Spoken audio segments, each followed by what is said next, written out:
প্রিয় বাংলাদেশের জনগণ, গণমাধ্যমের দায়িত্বশীল প্রতিনিধি, বাংলাদেশ সরকারের দায়িত্বশীল ও অপরাপর রাজনৈতিক দলসমূহ আপনাদের দৃষ্টি আকর্ষণ করছি।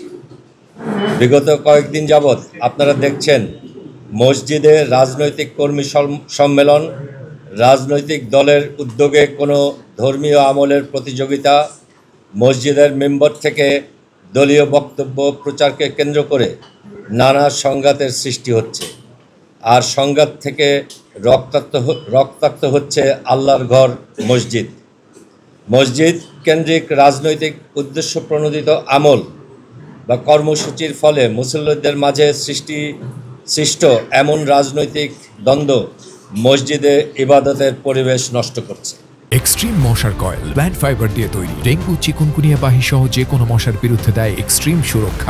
মুসল্লিদের মাঝে সৃষ্ট এমন রাজনৈতিক দ্বন্দ্ব মসজিদে ইবাদতের পরিবেশ নষ্ট করা সহ বাংলাদেশের 92% মুসলিম সংখ্যাগরিষ্ঠ দেশের যারা ভিন্ন ভিন্ন রাজনৈতিক মতাদর্শ থেকেই ধর্মকর্ম পালন করেন তাদেরকেও অস্থির করে তুলছে। জনগণ তার নিজ নিজ দলের অবস্থান থেকেই আল্লাহর প্রতি আনুগত্য করে নামাজ পড়েন, মসজিদে সবাই মিলিত হন। আমজনতার দল মনে করে মসজিদ হলো আল্লাহর ঘর, ইবাদতের স্থান, যা সকল রাজনৈতিক মতের মুসলিমদের মিলন মেলা।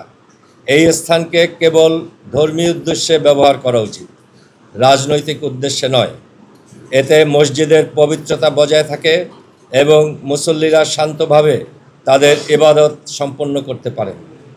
ধর্মীয় স্থানকে রাজনীতিমুক্ত রাখলে সমাজের বিভিন্ন স্তরের মানুষের মধ্যে সম্প্রীতি বৃদ্ধি পায়। যখন ধর্মীয় স্থান রাজনৈতিক কর্মকাণ্ডের কেন্দ্র হয় তখন বিভেদ ও সংঘাতের ঝুঁকি বাড়ে।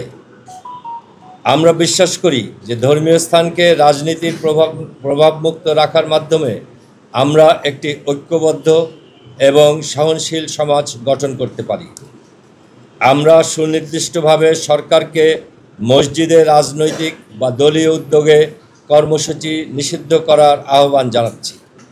আমরা সকলের প্রতি আহ্বান জানাচ্ছি, মসজিদ ও অপরাপর ধর্মীয় স্থানকে তার নিজস্ব মর্যাদা ও পবিত্রতা সহকারে ব্যবহার করুন। রাজনৈতিক কর্মকাণ্ডের জন্য নির্ধারিত স্থান ব্যবহার করুন।